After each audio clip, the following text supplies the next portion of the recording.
guys! Welcome back to my channel!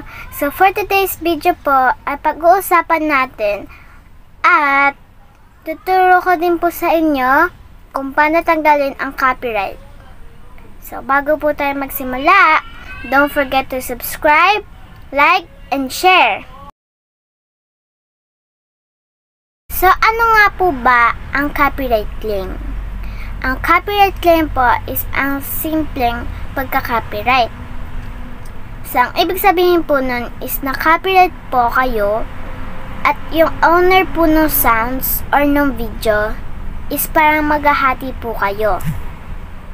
So, parang maghahatiin po yun ni Lolo or ni YouTube.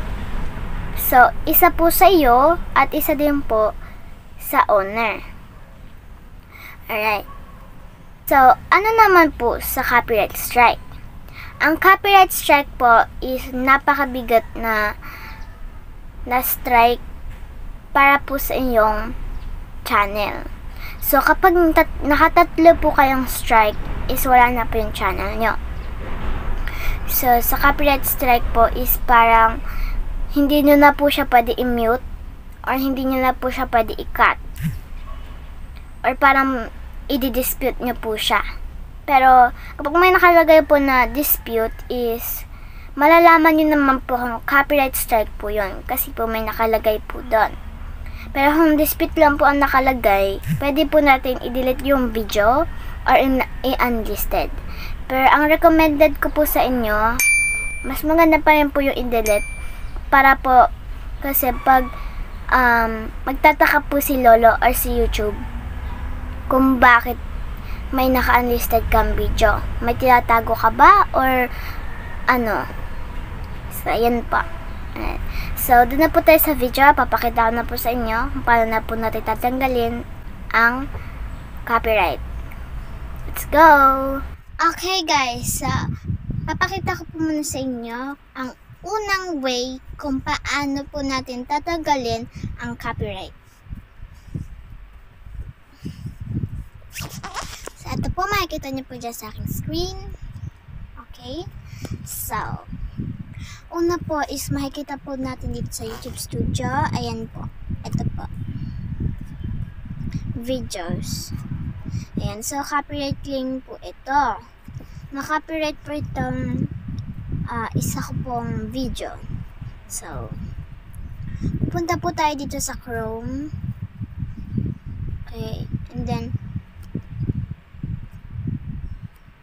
pupunta po tayo dito sa my YouTube Studio.com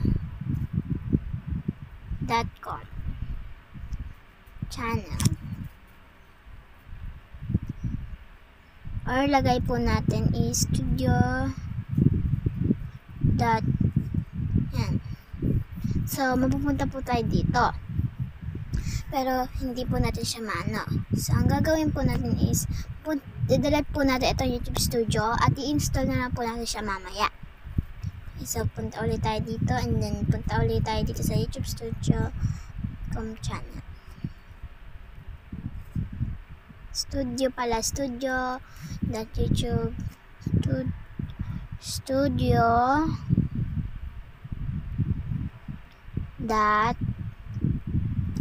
.https. So, pupunta po tayo dyan. And then, ito po, mapupunta po tayo dito. So, pipindutin po natin itong continue to studio.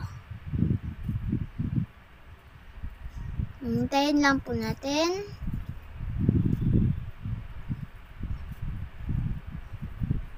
And then, pindutin natin continue.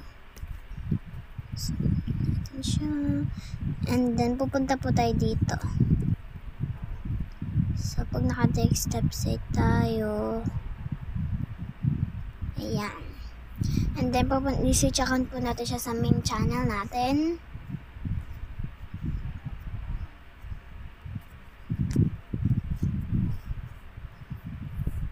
Chrome. Open with Chrome po. Just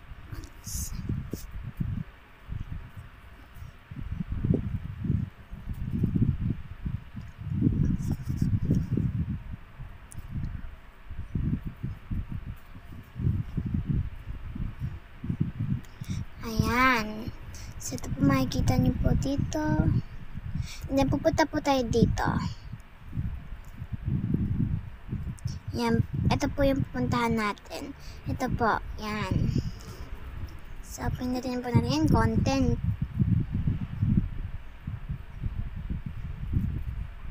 Ayan. So, ito po makikita niyo po dito. Ito po yung copyright claim ko. So, pindutin po natin yan. And then, see details.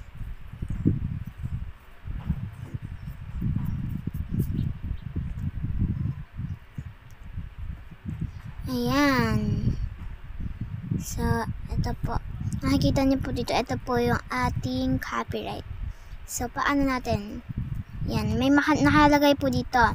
Select action. Meron po replace song, mute song, and dispute. So, sa dispute naman po is parang makikipaglaban ka po dun sa owner. Kung sino po yung may tama. So, kung nakalagay po is dispute lang po is sinabi ko nga po, delete po natin or i-unlisted. So, pag meron naman po replace song, mute song, or cut. So, dito sa atin is wala po pong cut. So, okay lang po yan. So, pipindutin po natin itong mute song. Ayan. Naglo-loading lang po siya. Mute song only or and mute song only. Ibig sabihin po is remove the claimed song. So, i-continue po natin. Then, mute. Yan.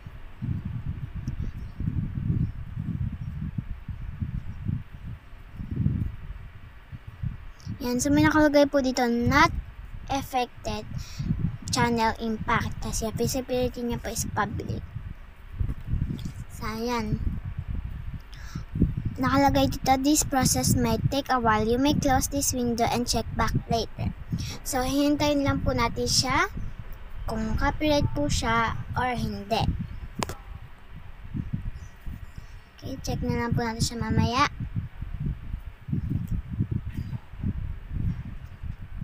Yan.